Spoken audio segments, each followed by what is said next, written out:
In the Easter eggs and predictions for Season 6, Episode 11 of Marvel's Agents of S.H.I.E.L.D. Beware spoiler not caught up. So this is part 2, and this is mainly focusing on Izel, Mac, and Yo-Yo storyline. So if you want to talk about all the Lighthouse stuff, go over to the first video. So yeah. So we catch up with Yo-Yo and Mac, and Yo-Yo blurts out that the only person that knows where Izel needs to go is Benson, and that's when it's revealed that Yo-Yo or Izel inhabited Mac to trick Yo-Yo into revealing information that she needed, and I did not see that coming. I personally was wondering exactly where Izel was, but I didn't think that she was in Mac. But yeah, we pick up Benson, and you see a little bit of a different personality, I guess, on Benson, and that is him being very happy. Like the previous episodes, he was a very grumpy person. So to see him happy here, it's kind of weird, but yeah, he starts to inform Yo-Yo and Mac and what Izel is and what she wants to do, or whatever, and where she's from. But Benson mentions that there's this temple on these ley lines that are connected to the monoliths or whatever, and then this gave Yo-Yo an opportunity to tip off Benson that there's something wrong, and it's not Mac, it's Izel, because he mentions the Keller, and saying that he was right about the ley lines or whatever, which I'm not 100% sure what the purpose of the ley lines are. So if someone knows anything about the ley lines, can you comment down below? Because I'm very curious of why they keep bringing the ley lines up and why they're so important. But yeah, like they said, they gave Benson mentioning the ley lines and Keller, it gave Yo-Yo the opportunity to tip him off or whatever. But it didn't last very long, because Izel appears and basically torments Benson, because even though he acted so strong in front of Izel, until Benson's fear appeared, and which was his husband, even though it wasn't his husband, because his husband here was very mean, because the fear that Benson has was that he is to blame for the death of his husband. Of maybe there was a chance that he could have survived longer than, or could have survived and came out of being brain dead or whatever. But even though Benson knew that wouldn't be the case, he was brain dead. So to see that kind of outcome and fear that Benson actually has shows a little bit more depth to his character, that he actually does blame himself for his husband's death, even though it isn't his fault. So yeah, but you jump to Yo-Yo, Mac, and Izel in the temple that Benson finally gave up, because he didn't want to relive his husband's death again and again and again, that Izel was going to do to him. So he gave up the information, and she starts to reveal her plan about bringing her family from this dimension to this world to inhabit the Shrike house. And Yo-Yo says she shouldn't be revealing her plan. That always happens right before the bad guy dies, which I kind of would find it funny if once Izel dies, which I'm assuming she's gonna die, is that Yo-Yo actually says "told ya," because they already used the word uh, the word "told ya" in the episode "told ya" with our Sarge.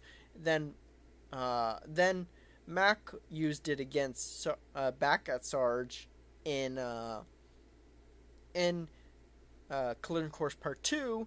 So to have uh, Yo-Yo say "told ya" after Izel dying because she revealed her plan, it would be kind of funny if she does that. So yeah, but Izel is for some odd reason cannot actually recreate the monolith, even though she should know what they look like. I'm not 100% sure why, but she and that's the reason she needed Yo-Yo and Mac, because they knew what the monoliths looked like or whatever. But Yo-Yo mentions, or Mac mentions, it had their fear has nothing to do with the monolith. It has to do with losing the people we love. And then Yo-Yo says, we've already faced that fear, referring to last season of how Yo-Yo was doing everything she could to stop the world from being destroyed so she didn't lose Mac. But also, I guess technically in also season 4, when Mac was about to basically die in the framework because he didn't want to lose hope anymore, or be in a world without hope. So yeah, but right after that happened, a surprise cameo, I guess, appeared. That's going to come back next episode, or is going to be in the next episode. Is Flint, and the reason Flint is here is because Flint can recreate the monoliths. So I'm assuming that's going to be the case. Is that Flint is going to recreate the monoliths? So yeah, and there's this idea going around is that this Flint might not actually just be a fear thing. It might be actually the real Flint from the alternate future timeline that was just brought back from that timeline and brought over here to help out Izel.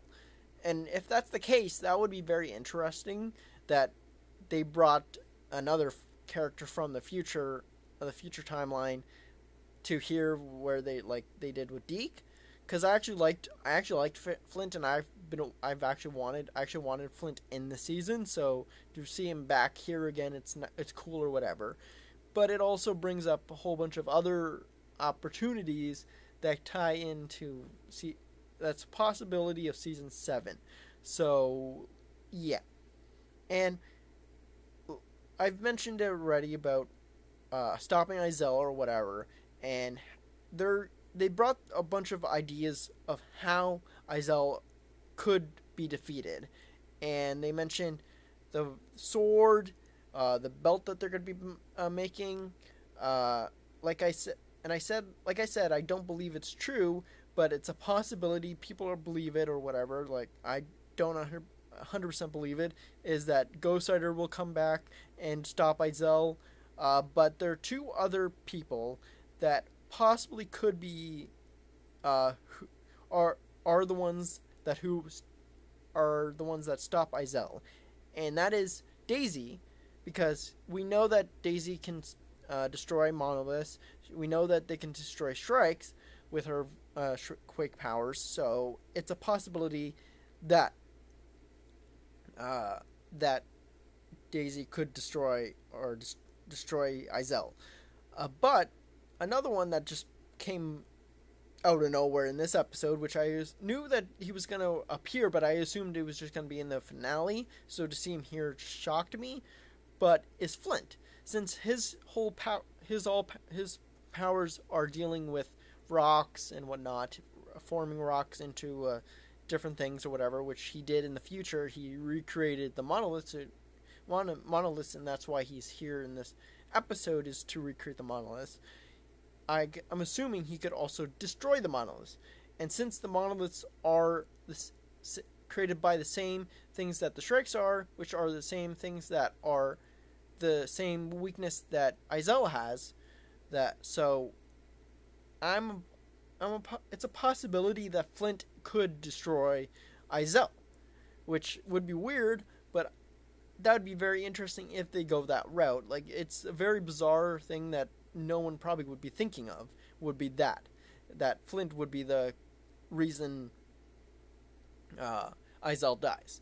But going on to like the final predictions of who will be the not main villains for season 7, but like how they had Sarge be the main focus for the first half of the season, and then Izel mainly for the last half, is the Chromicons. I'm assuming, since we haven't really dealt with the Chromicons this season much, they've only been here and there, that they're going to be a main focus next season, and a big part of their season mission, at least up until this episode, was to recreate Chronica 2 by going back in time, and they say that they have this new target.